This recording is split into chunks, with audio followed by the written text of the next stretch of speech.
단독 북한 엘리트의 밤 무용수가 아니라 접대부였습니다. 북기쁨조 출신 탈북자 첫 증언 11살 국가가 저를 검사했습니다. 북한 기쁨조 출신 탈북자 강미양 씨가 진행자와 마주 앉아 있다. 미양 씨 손에는 떨리는 손을 진정시키기 위해 감싼 뜨거운 차가 놓여 있다.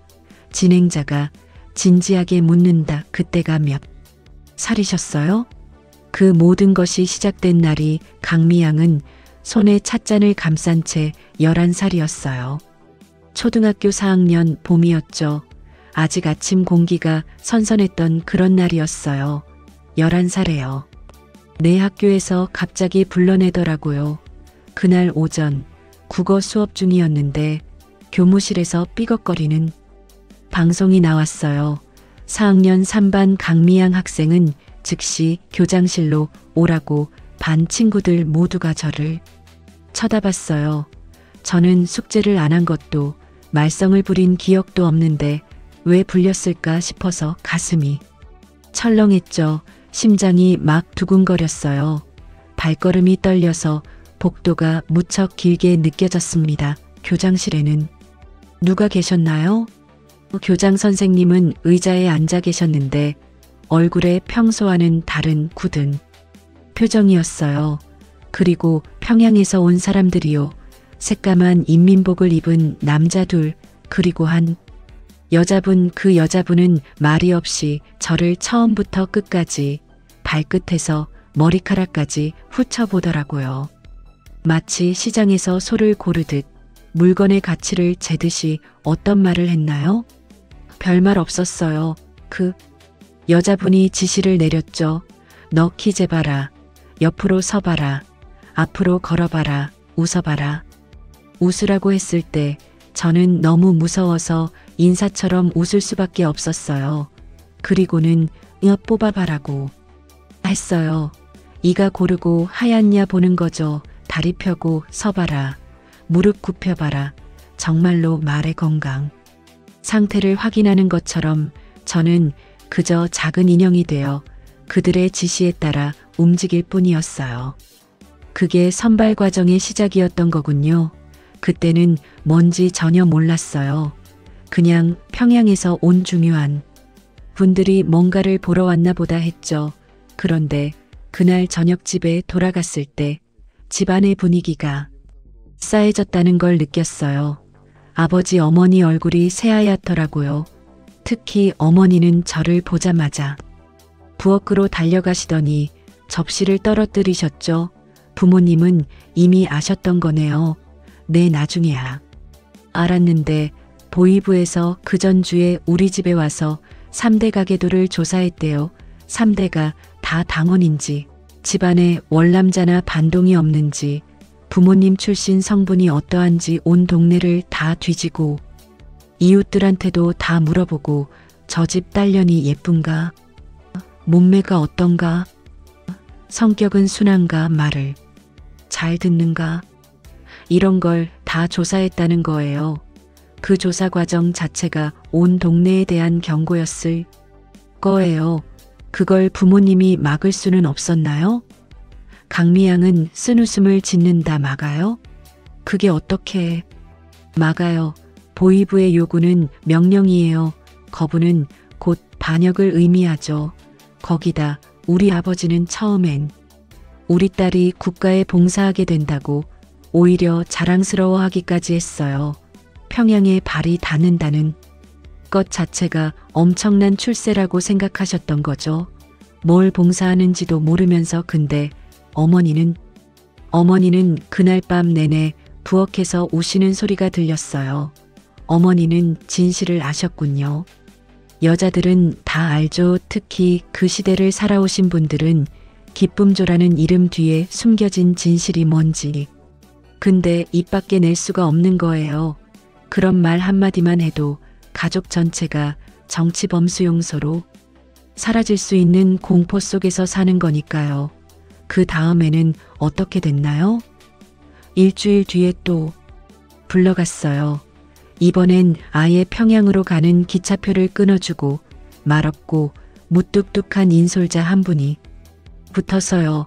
우리 학교에서는 저 포함해 3명이 뽑혔어요. 기차 안에는 다른 학교에서 온 여자아이들도 있었는데 모두 비슷한 나이에 같은 공포와 어느 정도의 들뜸이 섞인 눈빛을 하고 있더라고요. 전국에서 모인 거죠. 그날 본 아이들은 몇 명이나 됐나요? 한 공간에 모인 아이들만 50명은 넘었어요. 모두 우리처럼 초등학교 3, 4학년쯤 되어 보였어요. 이번엔 여자 의사들이 나와서 이전보다 더 세밀하게, 더 잔인하게 검사하는 거예요. 구체적으로 어떤 검사였나요? 강미양은 잠시 침묵한다. 말하기가 정말 하지만 말해야겠죠. 키, 몸무게는 기본이었고 가슴 둘레, 엉덩이 둘레, 허리 둘레 신체의 모든 부분을 자로 재요. 그리고 갑자기 옷을 모두 벗으라고 해요. 속옷까지도 그것도 모자라서 다리를 벌리라고 하고 천여막이 손상되지 않았는지, 즉 순결한지까지 확인해요. 11살짜리 아이에게 그런 검사를요? 네, 저는 막 울면서 싫다고 했어요. 부끄럽고 무서웠죠. 근데 그 여자 의사는 차갑게 일관된 톤으로 말하더라고요. 시끄럽다. 국가에서 하는 중요한 일인데 감히 거부하겠어? 너희 부모님을 정치범 수용소에 보내고 싶어서 그러는 거야? 그 말을 듣는 순간 저는 그만 꼼짝도 할 수 없었어요. 그게 저에 대한 협박이 아니라 우리 가족 전체에 대한 선고처럼 느껴졌거든요. 그 어린 나이에 그런 폭력과 마주하다니 저는 그게 검사라는 이름의 폭력이라는 것조차 몰랐어요. 그냥 제가 무슨 큰 죄를 지은 것처럼 벌 받는 것처럼만 느껴졌어요. 우리는 모두 울고 있었어요. 근데 의사들과 그 자리에 있던 사람들은 표정 하나, 눈빛 하나 변하지 않고 기계처럼 일을 진행했어요. 마치 우리가 살아있는 사람이 아니라 물건인 양. 그 검사를 통과하면 그럼 또 다음 단계가 있어요. 이번엔 춤 실력을 보는 거죠. 우리가 명목상 무용수로 들어가는 거니까 기본적인 발레 동작을 시켜보고 유연성을 보기 위해 다리를 찢게 하고 리듬감을 보기 위해 음악에 맞춰 움직이게 해요. 그것도 하루 이틀이 아니라 몇 주 동안 쉼 없이 계속 테스트해요. 조금이라도 흐트러지거나 실수하면 바로 지적당하고 그 횟수가 누적되면 탈락이었어요. 그 과정에서 떨어진 친구들도 있었나요? 처음 기차를 타고 갔던 우리 셋 중에서 한 명은 그 춤 검사에서 떨어졌어요. 그 친구가 집으로 돌아갈 때 그 표정을 잊을 수가 없어요. 한편으로는 이 지옥 같은 곳에서 벗어나서 안도하는 것 같으면서도 또 국가에 봉사하지 못했다는 열등감에 시달리는 것 같기도 하고 너무 복잡한 얼굴이었어요. 전국에서 모인 50명 중에서 최종 선발된 건 20명이었어요. 미양 씨는 통과하셨고요. 네, 저는 운이 좋았는지 나빴는지 모르겠지만 최종 선발됐어요. 전국에서 뽑힌 20명 중 한 명이 된 거예요. 그 순간 느낀 감정은 공허함이었어요. 기쁘지도 자랑스럽지도 않았어요. 그냥 이제 우리 집은 안전하겠구나라는 막연한 안도감과 앞으로 펼쳐질 미래에 대한 깊은 불안감만 가득했죠. 선발되고 나서는 어디로 가셨나요? 평양 시내에 있는 특수훈련소로 갔어요. 만수대 지역 근처인데 일반인은 절대 접근할 수 없는 높은 담장과 삼엄한 경비로 둘러싸인 곳이에요. 창문은 모두 막혀 있었고 밖에서 안이 보이지 않도록 설계되어 있었어요. 완전히 외부와 단절된 공간이었죠. 거기서 무엇을 배우게 되나요? 무용이 주된 과목이었어요. 아침 6시에 기상 나팔 소리와 함께 시작해서 밤 10시에 취침 나팔 소리가 날 때까지 새 없이 움직여야 했어요. 클래식 발레, 전통 조선 무용, 현대 무용, 심지어 중국 무용까지 안 배우는 게 없었어요. 그리고 노래도 배우고 피아노 같은 악기도 기본적으로 다루게 했어요. 외국어도 배웠죠. 외국어까지 가르친다니 상당히 체계적이네요. 체계적이기 그지없었어요. 북한에서 받을 수 있는 최고급 교육이었죠. 선생님들도 모두 해당 분야의 최고 실력자들이었고 우리에게 주는 식사도 일반 북한 주민들이 꿈도 꾸지 못할 수준이었어요. 매일 흰쌀밥에 고기 반찬이 나왔어요. 당시 북한에서 그런 걸 맛볼 수 있는 사람이 얼마나 될까요? 그럼 물질적 혜택은 좋았던 셈인가요? 혜택이요? 그게 무슨 혜택이에요? 그건 사료예요, 사료. 사료라니요? 농장에서 고급 유구를 키울 때 좋은 사료를 주잖아요. 고기의 품질을 높이기 위해서 똑같아요. 국가는 우리를 최고급 상품으로 키워내기 위해 영양가 높은 음식을 주고 최고의 교육을 시키는 거예요. 예쁘고 건강하고 실력 있는 상품으로 그 상품을 바칠 대상은 누구한테 바친다는 건가요? 미양은 깊은 숨을 들이쉰다 아니요. 이제는 말해야죠. 수령님이요. 그리고 고위 당 간부들, 군 간부들, 때로는 외국 귀빈들한테요.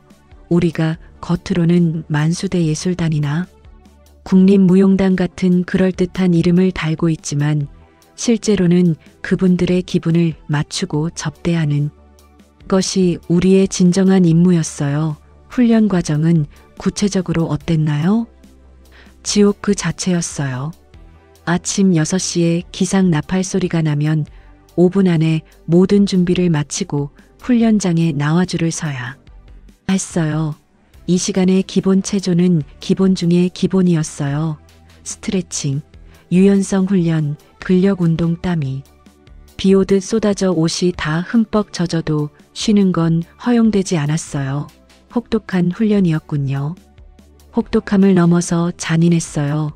다리 찢기를 할 때 선생님이 뒤에서 등에 매달려 무게를 실어 눌러요. 아프다고 소리치면 아직 멀었다며 더 세게 누르는 거예요.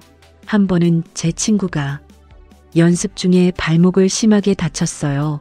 부어오르고 파랗게 멍들었는데 선생님은 그래도 해야 한다고 고집했어요.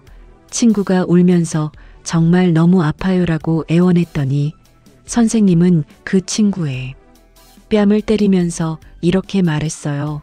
아픈 게 부끄러운 줄 알아라. 인민의 원수 새끼들도 고문 받으면서도 안 우는데 너는 이 정도 아픔을 못 참아? 의료 처치는요?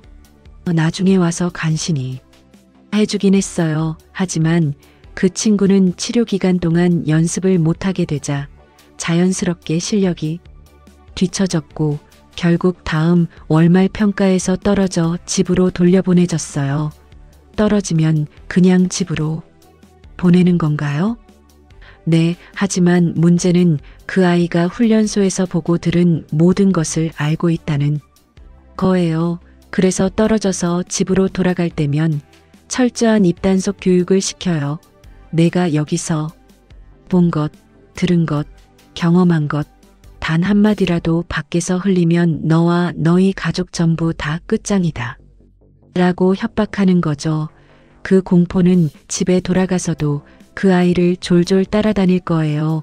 공포와 협박으로 통제하는 군요. 공포가 기본이에요. 그리고 그 위에 심어진 치열한 경쟁이요. 우리끼리도 서로가 경쟁자였어요. 누가 더 예쁜지, 누가 더 춤을 잘 추는지, 누가 선생님의 눈에 더 띄는지 서로를 견제하고 감시하게 만드는 분위기였죠. 감시 말씀하셨는데 구체적으로 어떤 감시가 있었나요? 24시간 사생활이라는 게 전혀 없었어요. 처음에는 몰랐는데 나중에 알게 된 거죠. 우리 생활관 방에도 몰래 카메라가 숨겨져 있다는 것을. 화장실만이 유일하게 카메라가 없는 공간이었어요. 나중에 한 친구가 벽에 걸린 김정일 초상화 액자 뒤를 살펴보랬더니 작은 구멍이 뚫려 있었어요. 사생활이 완전히 유린당했네요. 그렇죠. 그리고 우리끼리 나누는 대화도 모두 감시당하고 기록되었어요. 누가 불평불만을 했는지, 누가 탈출을 꿈꾸는지, 누가 가족을 그리워했는지 모두 보고되었어요. 실제로 같은 방을 쓰던 친구가 여기 너무 힘들다, 집에 가고 싶다라고 속삭였던 것이 들켜서 다음날 그 친구는 사라졌어요. 어디로 끌려갔나요? 지하에 있는 조사실이요. 거기서 무슨 일을 당하는지는 돌아온 아이들의 모습을 보면 짐작할 수 있었어요. 얼굴에 생기가 없고 눈은 깊이 꺼져 있고 말을 더듬고 갑자기 큰 소리에 움츠러들고 그리고 그 아이의 죄를 우리 모두 앞에서 공개 비판회를 열어 조리돌렸어요. 공개 비판회요? 네, 우리 전원을 강당에 모아놓고 단상에 그 아이를 세워둔 채로 관리관이 몇 시간 동안 비난의 연설을 해댔어요. 이 반동녀는 수령님과 당의 은혜를 배신하는 발언을 했다. 우리 조직을 더럽히는 파렴치한이다 라면서요. 그리고 우리 모두에게 그 아이를 비난하는 글을 쓰게 하거나 입으로 비난하게 했어요. 거부하면 같은 운명이 기다리고 있으니까 우리는 서로를 밟아야만 살아남을 수 있었죠. 서로를 적으로 만들게 하는 거군요. 그래야 단결하지 못하니까요. 우리끼리 뭉쳐서 무언가를 꾸미면 위험해지잖아요.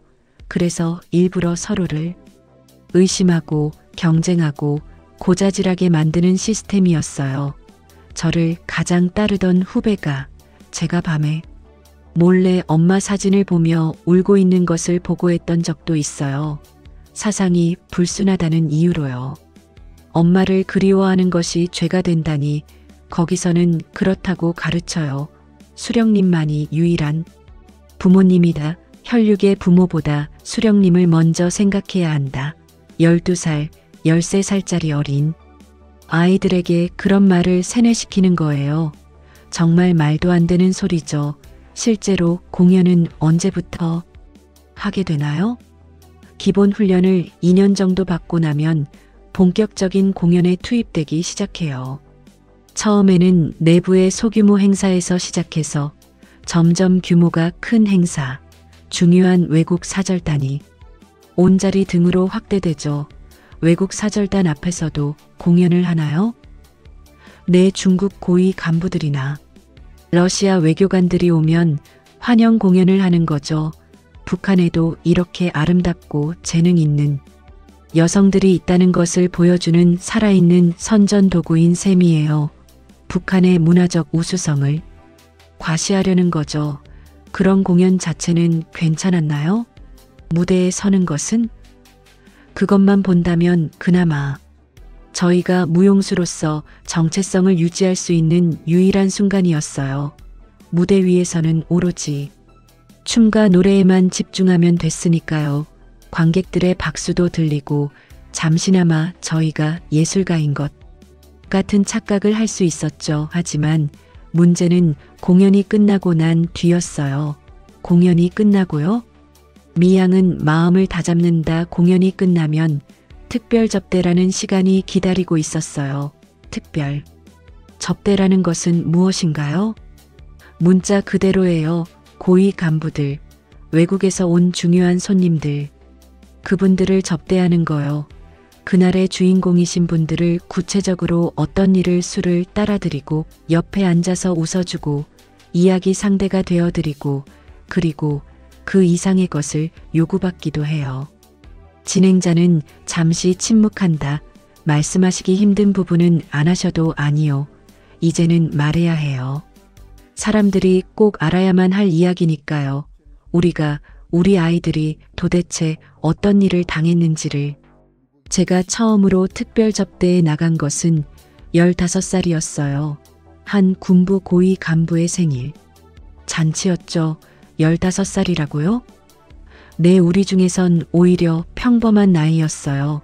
어떤 아이들은 13살, 14살부터 그런 자리에 불려나가기도 해요.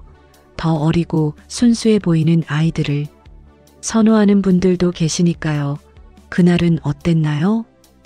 아침부터 특별 관리가 시작됐어요. 목욕을 시키고 몸에 향수를 뿌리고 가장 화려하고 고운 옷을 입히고 정성스럽게 화장을 해줘요. 마치 값비싼 인형을 꾸미듯이. 그리고는 검은색의 호화로운 차에 태워 평양 외곽의 비밀 별장으로 데려갔어요. 일반 사람들은 상상도 못할 곳이죠. 거기 도착하니 이미 파티는 한창이었어요. 군복을 입은 중년, 장년의 남성들이 수십 명 모두 술에 취해 있었고 소리가 시끄러웠어요. 우리는 그 한가운데에서 춤을 추고 노래를 불러야 했어요. 웃음을 지으라고, 즐거운 척하라고 계속 지시받았죠. 춤과 노래만으로 끝나지는 않았겠죠? 처음엔 그랬어요.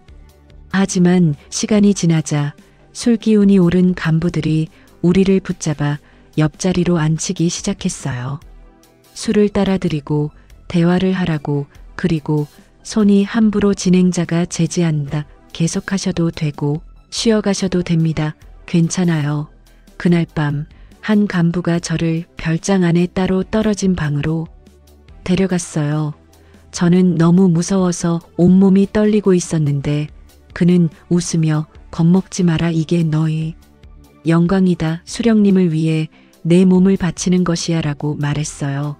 수령님을 위해서 제 15살의 몸과 영혼을 웃기죠? 그런 상황에서 거부할 수 있는 방법은 전혀 없었나요? 거부요? 거부하면 그 자리에서 총살당할 수도 있어요. 아니면 가족 전체가 정치범 수용소로 사라지거나. 선택지가 있었을까요? 그냥 제 몸과 마음을 죽이고 로봇이 되어 그 시간이 지나가기만을 기다리는 수밖에요. 그런 일이 자주 반복되었나요? 정기적으로요. 한 달에 서너 번은 기본이었어요. 바쁠 때는 일주일에 두세 번, 하루에 2군데를 돌아다니기도 했어요. 그렇게까지 하다 보면 건강이 어떻게 버텼나요? 몸도 마음도 버티는 게 아니에요. 무너지는 거죠. 우리는 모두 각종 약에 의지하게 됐어요. 진통제, 수면제, 신경안정제 훈련소 내부 의사가 이거 먹고 버텨라며 나눠주던 약들. 우울증, 불안장애, 불면증은 기본이었고 어떤 아이들은 정신이 완전히 흐려져서 공연 중에 멍하니 서 있기도 했어요. 자해를 하는 아이들도 있었고. 하지만 그런 상처도 숨겨야 했어요. 들키면 사상이 약하다는 이유로 더 혹독한 조사와 격리를 당하게 되니까. 임신 같은 사고는 발생하지 않았나요? 물론 발생했어요. 하지만 그건 사고가 아니라 관리해야 할 문제였죠. 의사가 조용히 불러내서 임신 사실을 알리고 처리했어요. 어떤 아이는 아무 설명도 없이 병원에 끌려가서 수술대에 올랐다가 다음날 훈련장에 다시 서야 했어요. 몸은 찢어질 듯 아픈데 얼굴에는 웃음을 띄워야 했죠. 그렇지 않으면 불만 분자로 찍혀 더 끔찍한 상황을 맞이할 테니까요. 정신적으로는 도대체 어떻게 견디셨을까요? 견뎌낸 게 아니에요. 그냥 해리되는 거예요. 제가 아닌 것처럼, 제 몸이 아닌 것처럼, 영혼은 어딘가 멀리 떠다니고 육체만 그 자리에 있는 것처럼 생각을 하지 않으려고, 느끼지 않으려고 필사적이었어요. 생각하고 느끼면 그 자리에서 미쳐버릴 것만 같았으니까요. 희망 같은 것은 전혀 느낄 수 없었나요? 희망은커녕 내일을 생각하는 것 자체가 고문이었어요. 우리는 오로지 오늘 하루를 버티는 것에만 집중했어요. 내일을 생각하면 절망감에 무너져 내리고 말 테니까 그냥 매일이 지옥이었어요. 그리고 그 지옥에서 벗어날 방법은 오직 죽음뿐이라고 생각했죠. 실제로 그 길을 택한 친구들도 있었어요. 자살하신 분들이? 네, 셋이요. 제 가장 친한 친구 수진이는 목을 메었고 다른 친구는 약을 과다 복용했어요. 그리고 한 친구는 훈련실 5층 난간에서 뛰어내렸어요. 그 친구는 떨어지기 직전 엄마 미안해라고 소리쳤다는 목격담이 있었어요. 그런데도 그 끔찍한 시스템은 멈추지 않았군요. 멈출 리가 없죠. 그들은 우리를 사람으로 보지 않았어요. 국가의 재산이자 고위 간부들을 위한 특별 선물일 뿐이었으니까 한 명이 쓰러지면 또 다른 어린 아이가 그 자리를 메꿔 들어왔어요. 시스템은 계속 돌아갔죠. 가족들은 미양 씨가 그런 일을 겪고 있는지 아셨을까요? 표면적으로는 모를 거예요. 저는 몇 달에 한 번 감시원의 동행하에 집에 갈 수 있었는데 그때는 항상 잘 지내고 있다. 열심히 훈련하고 있다는 말만 반복했으니까요. 하지만 어머니는 어머니의 눈빛을 보면 아셨을 거예요. 저를 볼 때마다 눈가가 붉어지시고 제 손을 꽉 잡으시면서 꼭 건강하게 꼭 살아남아라 딸아라고만 중얼거리셨죠. 그 말 속에 모든 게 다 담겨 있었어요. 아버지는요? 아버지는 끝까지 국가의 은혜를 믿고 싶어 하셨던 것 같아요. 우리 딸이 국가의 중요한 일을 하고 있다며 동네 사람들에게 자랑하시는 아버지를 보면 가슴이 찢어질 것 같았어요. 차라리 모르시는 게 나을 것 같아서 더 이상이 진실은 말하지 않았죠. 일상은 어떻게 흘러갔나요? 훈련, 공연, 접대의 반복이었나요? 네, 그야말로 악순환의 연속이었어요. 아침에는 지친 몸을 끌고 훈련, 오후에는 공연 리허설, 저녁에는 실제 공연이나 접대 일요일도 공휴일도 없었어요. 혁명에는 휴일이 없다는 구호. 아래에서요, 함께 있는 다른 친구들과의 관계는 어땠나요?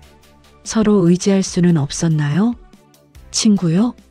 그곳에는 친구가 없었어요. 모두가 생존을 위한 경쟁자였어요. 누가 더 예쁘게 꾸며지는지, 누가 더 춤을 잘 추는지, 누가 간부들에게 더 인기가 있는지 그게 자신의 등급을 결정했고 그 등급에 따라 당하는 고통의 강도와 빈도가 달라졌으니까요. 등급이 있다고요? 네, 암묵적으로 1급, 2급, 3급으로 나뉘었어요. 1급은 최고 위층만을 상대하고 해외 공연도 많이 가는 소위 엘리트들이었어요. 2급은 저처럼 주로 고위 간부들을 상대하고 3급은 말하기도 싫은 더 나이 많고 더 잔혹한 사람들을 상대하거나 여러 명에게 동시에 당하기도 했죠. 미양 씨는 어느 등급이었나요? 저는 2급이었어요. 운이 좋게도 어느 높으신 분이 저를 특히 눈여겨보셨던 모양이었어요. 그래서 그분의 전용품 비슷하게 되어 다른 사람들에게는 잘 안 넘어갔죠. 그것이 운이 좋은 것인가요? 그 당시에는 그렇게 생각했어요. 한 사람에게만 소속되는 것이 여러 사람에게 넘어가는 것보다는 낫다고 스스로를 위안했죠. 하지만 지금 생각하면 그건 역시 끔찍한 자기기만이었어요. 그 시절 중에 특히 기억에 남는 특별히 끔찍한 사건이 있나요? 미양은 깊은 생각에 잠긴다 있죠. 제 친구 수진이 이야기를 해도 될까요? 편하신 대로 말씀해 주세요. 수진이는 정말 천사 같은 아이였어요. 얼굴도 예쁘고 마음도 순수했죠. 그래서인지 가장 고위층의 파티에 자주 불려갔어요. 그런데 어느 날 밤 수진이가 파티에서 돌아왔는데 눈빛이 완전히 꺼져 있었어요. 사람이 아니라 유령 같았죠. 무슨 일이 있었던 걸까요? 처음엔 아무 말도 안 하더라고요. 그냥 벽을 뚫어져라 보면서 멍하게 앉아 있었어요. 제가 계속 묻고 또 물어서 결국 울면서 털어놓았어요. 그날 파티에서 여러 명의 간부들에게 동시에 미양은 목이 메어 말이 나오지 않는다. 성적으로 끔찍한 폭력을 당했다고요. 수진이는 그 일 이후로 완전히 무너져 버렸어요. 말도 거의 안 하고 밥도 씹지도 않고 삼키기만 했어요. 그리고 그 일이 있은 지 딱 일주일 뒤 아침에 일어났는데 수진이 침대가 비어 있는 거예요. 화장실 문이 잠겨 있어서 안 좋은 예감이 들어 문을 부수고 들어갔더니 수진이가 수건으로 목을 매단 채 있었어요. 저는 비명을 지르며 그녀를 끌어내렸지만 이미 몸은 차가워져 있었고 얼굴에는 고통의 흔적이 선명했어요. 그 후 어떻게 처리되었나요? 보이부 요원들이 와서 모든 것을 정리했어요. 시신은 싸서 가져갔고 우리에게는 수진이는 건강상의 이유로 집으로 돌아갔다. 이 일에 대해 함구하라 발설하면 너와 너희 가족은 끝장이다라고 말했죠. 수진이의 부모님께는 어떤 거짓말을 했을지 생각만 해도 가슴이 미어집니다. 다른 친구들은 어떤 반응이었나요? 다들 공포에 떨었죠.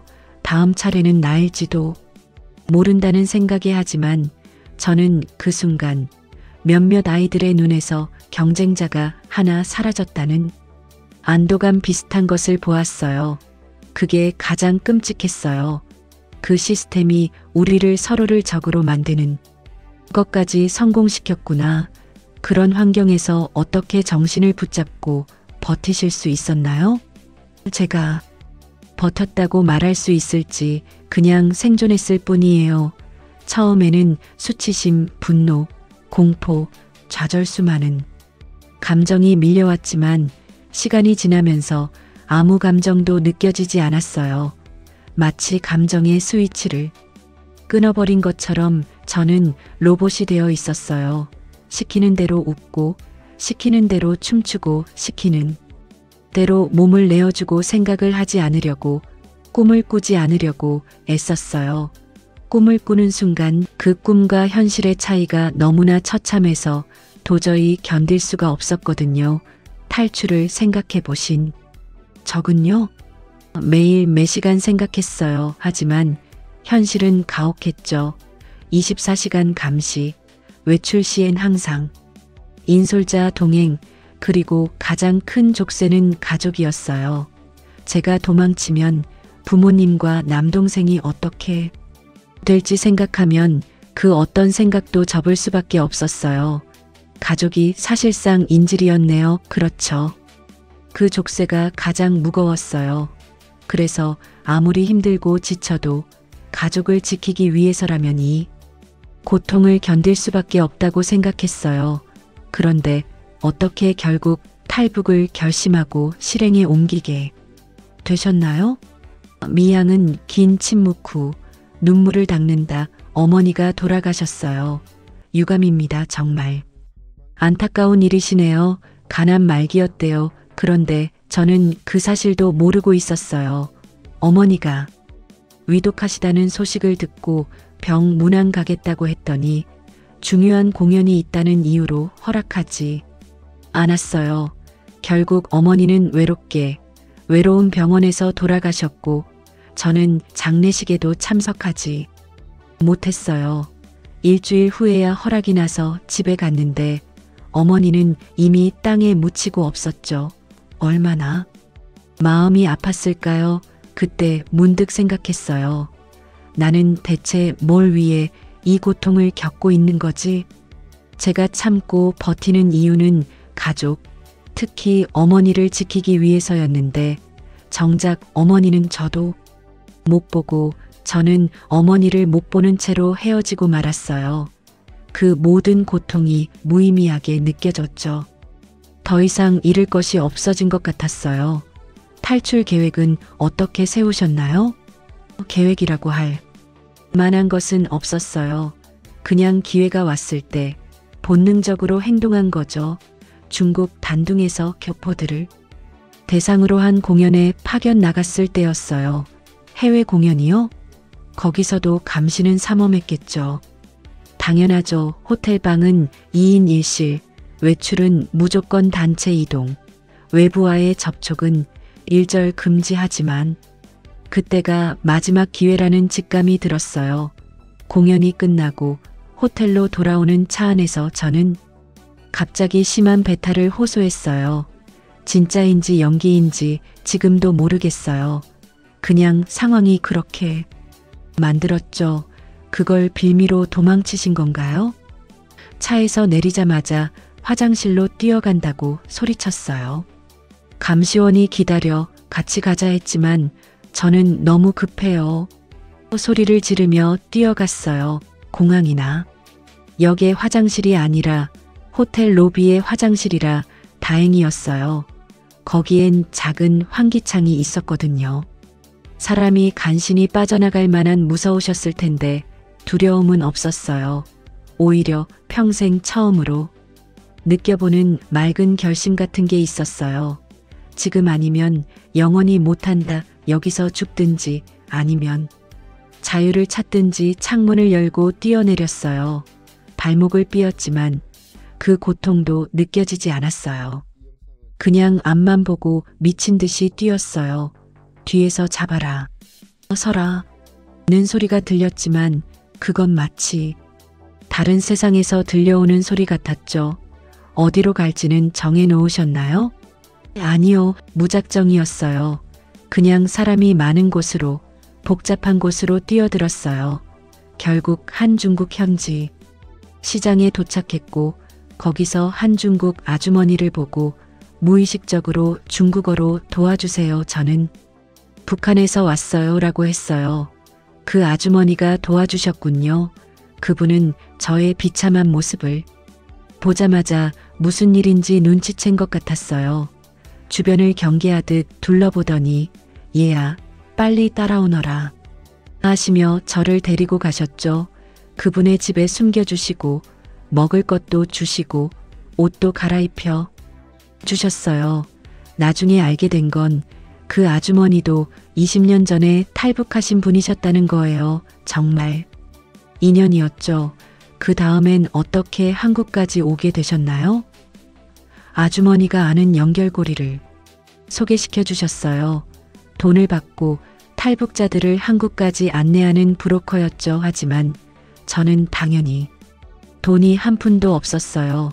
그럼 어떻게 그 브로커는 제 사정을 듣고는 일단 한국 가서 잘 살면 나중에 갚아라라고 했어요. 모두가 다 그런 것은 아니지만 그분은 제게 또 한 분이 천사였어요. 한국에 도착하셨을 때의 기분은 어떠셨어요? 믿기지 않았어요.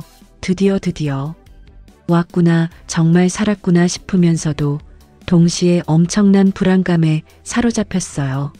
이제부터 어떻게 살아야 하지? 아버지와 동생은 무사할까? 라는 생각에 밤잠을 설치기도 했죠. 가족에 대한 걱정과 죄책감이 매일매일 생각나요.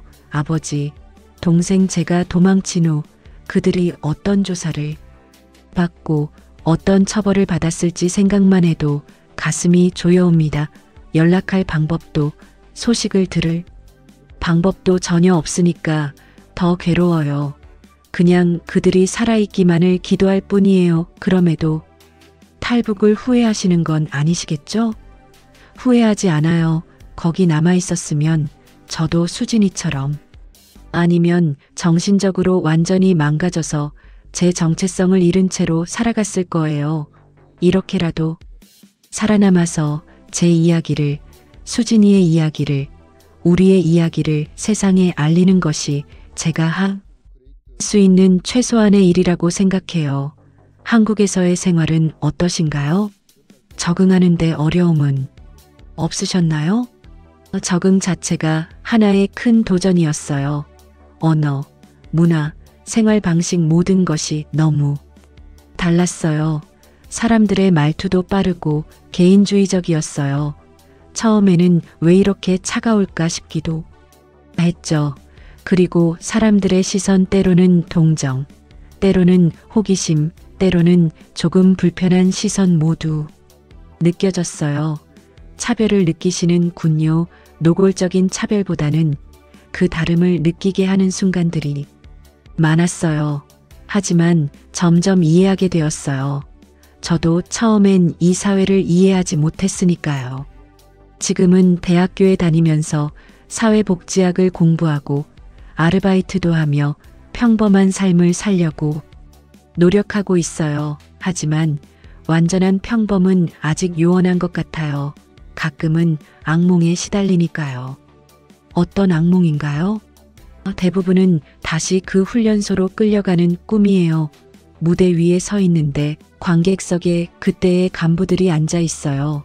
그러면 식은땀을 흘리면서 깨고 여기는 한국이야. 안전해라고 스스로에게 말해야 잠들 수 있죠. 트라우마 치료는 꾸준히 받고 계신가요? 네, 전문 상담 선생님을 만나고 있어요. 한 달에 2번 정도요.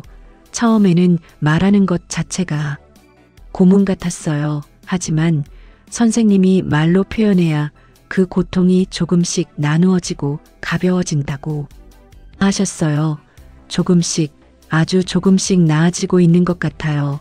예전에는 남자분을 보기만 해도 공포에 떨었는데 지금은 같은 반 남학생들과 평범하게 대화도 나눌 수 있게 되었어요. 앞으로의 꿈 혹은 연애나 결혼 같은 미래에 대한 생각은 해보셨나요? 미양 잠시 망설인다.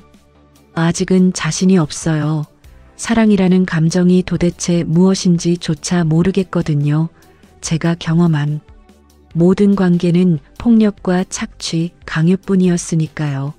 누군가를 진심으로 믿고 사랑하는 것이 가능할지 상상이 잘 안 가요. 그래도 희망은 가지시나요? 희망은 있어요. 여기서는 선택할 수 있다는 게 가장 큰 힘이니까요. 거기서는 모든 것이 강제였지만 여기서는 제가 원하지 않으면 안 해도 돼요. 그 차이가 정말 소중해요. 언젠가는 사랑도 행복도 선택할 수 있는 그날이 오길 바라고요. 많은 사람들이 기쁨조에 대해 오해하고 있는 부분이 있을까요? 가장 큰 오해는 특권을 누리는 엘리트라는 생각이에요. 어떤 사람들은 그래도 잘 먹고 잘 입고 예술을 하면서 살았잖아라고 말해요. 정말 웃기는 소리예요. 특권이 아니었다는 말인가요? 전혀 아니에요. 소를 잡아먹기 전에 살을 찌우려고 좋은 사료를 주는 것과 다를 바 없어요. 우리를 잘 키운 것은 우리의 행복을 위해서가 아니라 상품의 가치를 높이기 위해서였죠.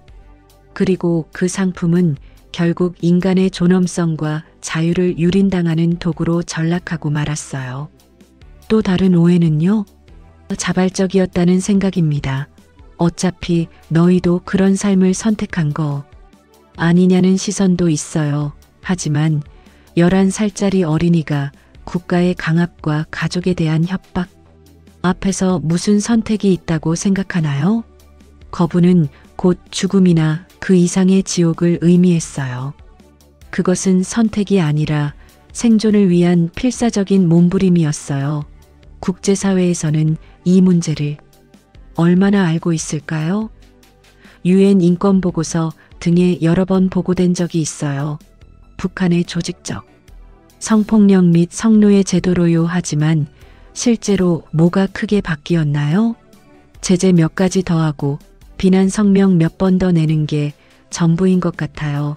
정작 그 높은 담장 안에서 지금 이 순간에도 또 다른 11살짜리 소녀가 울고 있을 텐데 말이죠.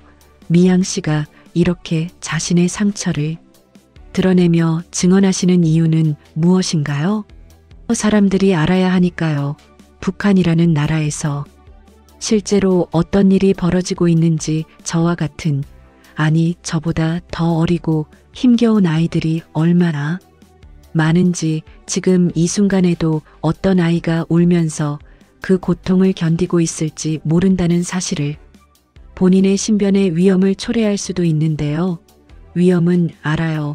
북한에서는 저를 반역자로 지목하고 있을 거예요. 그러나 입 다물고 있으면 아무것도 변하지 않아요. 오히려 더 많은 아이들이 저와 같은 운명을 겪게 될 거예요. 이것은 이제 제 선택이에요. 두렵지만 그래야만 하는 의무라고 생각해요. 수진이를 위해서, 그리고 말하지 못하고 떠난 모든 친구들을 위해서. 마지막으로 북한 당국에게 그리고 같은 경험을 한 다른 이들에게, 그리고 한국 사회에 하시고 싶은 말씀이 있다면? 먼저 북한 당국에게는 제발 그만두세요. 어린 아이들에게 그런 짓을 하는 것을, 그 아이들은 아무 죄도 없어요. 그저 예쁘게 순수하게 태어난 것뿐인데 그게 죄가 될 수는 없어요. 그리고 지금 그곳에서 고통받고 있을지 모를 친구들에게 하고 싶어요. 너희는 혼자가 아니야. 우리가 여기 있어. 절대 희망을 잃지 마. 너희의 잘못이 아니란 걸 꼭 기억해. 언젠가 기회가 온다면 두려워하지 말고 도망쳐 살아남아서 이 이야기를 세상에 알려줘. 한국 사회의 여러분께는 관심을 가져주세요. 북한 인권 문제에, 이 문제는 먼 나라의 이야기가 아니라 같은 민족이자 바로 옆에서 벌어지고 있는 비극입니다. 여러분의 관심과 목소리가 그 높은 담장 안에 갇힌 한 소녀의 생명을 구할 수도 있어요. 미향 씨의 꿈은 무엇인가요? 앞으로의 삶에서 진짜로 평범한 삶을 살고 싶어요.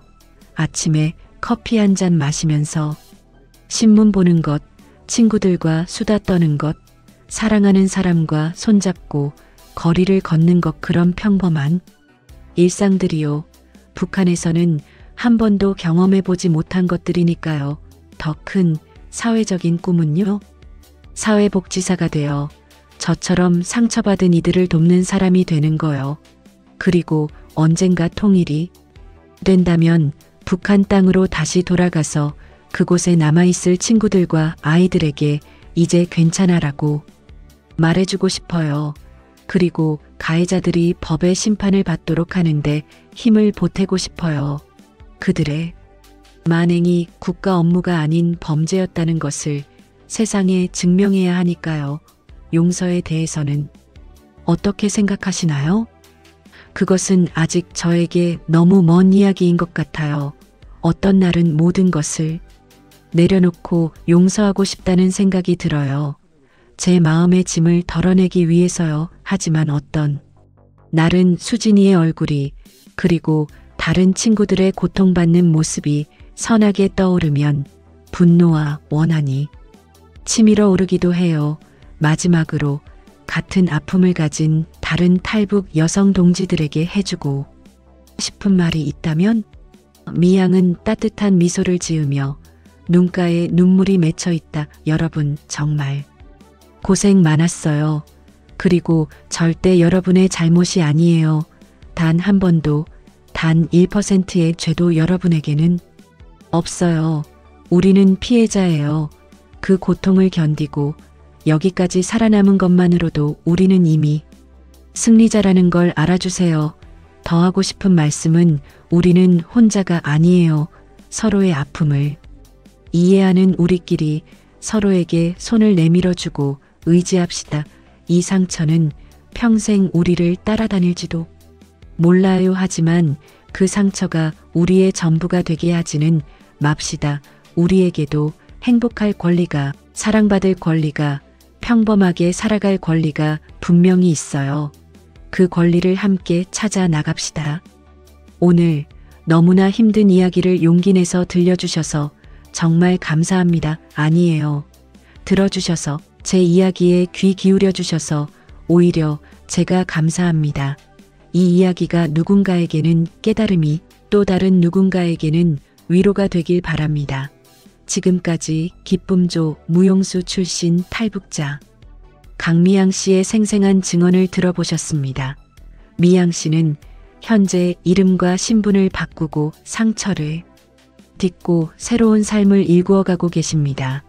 그녀의 안전을 위해 구체적인 개인정보는 공개하지 않습니다. 시청자 여러분께 드리고 싶은 말씀이 있습니다. 북한 인권 문제는 먼 나라의 이야기가 아닙니다. 이는 우리와 같은 혈육이 겪고 있는 현재 진행형인 비극입니다. 우리의 무관심과 침묵은 결국 가해자를 돕는 결과를 낳을 수 있습니다. 몇 가지 역사적 맥락을 덧붙이자면 북한의 이른바 기쁨조 제도는 1970년대 김정일의 지시에 따라 본격화된 것으로 알려져 있습니다. 공식적으로는 만수대예술단, 왕제상경음악단, 은하수관현악단 등 다양한 이름으로 불리며 고급 문화예술 집단으로 위장되어 있습니다. 그러나 수많은 탈북자들의 증언에 따르면 이들의 진정한 임무는 북한 최고 지도부 및 고위 당군 간부들을 접대하는 것이며 이는 명백한 성착취 및 성노예 제도에 해당합니다. UN 북한인권조사위원회 COI는 2014년 공개된 보고서에서 이 제도를 반인도적 범죄로 규정하며 북한 정권의 조직적 개입을 지적한 바 있습니다. 선발 과정은 극도로 비인간적입니다. 전국에서 예쁘고 재능 있는 10대 초반의 소녀들을 선발한다는 명목으로 신체 검사라는 이름 하에 온갖 인권 유린이 자행됩니다. 일단 선발되면 이들은 외부와 완전히 단절된 훈련소에서 엄격한 통제 아래 놓이게 되며 훈련 과정에서도 신체적 정신적 학대는 일상적입니다. 이러한 증언들은 단순히 과거의 이야기가 아닙니다. 최근 탈북한 사람들에 따르면 이 끔찍한 제도는 여전히 운영되고 있으며 오히려 선발 연령이 더 낮아지는 등 그 방법이 더 은밀하고 교묘해지고 있다고 합니다. 우리가 할 수 있는 일들은 분명히 존재합니다. 첫째, 관심을 가지는 것입니다. 이 영상을 보시고 북한 인권 문제에 대해 더 알아보세요. 침묵은 가장 큰 적입니다. 둘째, 목소리를 내는 것입니다. SNS를 통해 주변인과의 대화를 통해 이 문제를 알리세요. 정치인들에게 북한 인권 개선을 위한 정책을 촉구하는 목소리를 내세요. 셋째, 후원과 지원입니다. 북한 인권 증진과 탈북자 정착을 위해 힘쓰는 여러 단체들의 관심을 가지고 가능하다면 후원해 주세요. 넷째, 함께하는 마음입니다. 우리 사회에 정착한 탈북자들을 낯선 이방인이 아니라 같은 사회를 이루는 구성원으로 따뜻하게 받아들이는 마음을 가져주세요. 다시 한번 오늘 용기 있는 목소리로 증언해 주신 강미양 씨께 깊은 감사와 존경을 표합니다. 미양은 고개 숙여 인사한다. 감사합니다. 이 영상이 조금이라도 여러분의 마음에 와닿았다면 좋아요와 구독 부탁드립니다. 더 많은 분들이 이 중요한 문제를 알 수 있도록 공유해 주시는 것도 큰 힘이 됩니다. 한 가지 강조하고 싶은 것은 이러한 증언들이 단순히 북한 체제를 비난하기 위함이 아니라는 점입니다. 우리의 궁극적인 목표는 그 체제 아래에서 고통받는 무고한 주민들, 특히 가장 약한 이들의 인권이 개선되는 것입니다. 북한 정권과 북한 주민은 구분되어야 합니다. 우리가 비판하는 것은 억압적인 통치 시스템이며 그 시스템 아래에서 고통받는 주민들은 우리의 연대와 도움을 필요로 합니다. 언젠가 한반도에 진정한 평화가 찾아오고 모든 이가 두려움 없이 존엄하게 살 수 있는 그날이 오기를 간절히 바랍니다. 그날이 올 때까지 우리는 기억할 것입니다. 목소리를 낼 것입니다. 그리고 행동할 것입니다. 다음 영상에서는 북한 정치범 수용소에서 기적적으로 탈출한 생존자의 증언을 준비 중입니다. 채널 알림을 설정해 주시면 새로운 영상을 놓치지 않으실 수 있습니다. 댓글창을 통해 여러분의 소중한 생각을 나누어 주세요. 건설적인 논의와 따뜻한 위로의 말씀을 환영합니다.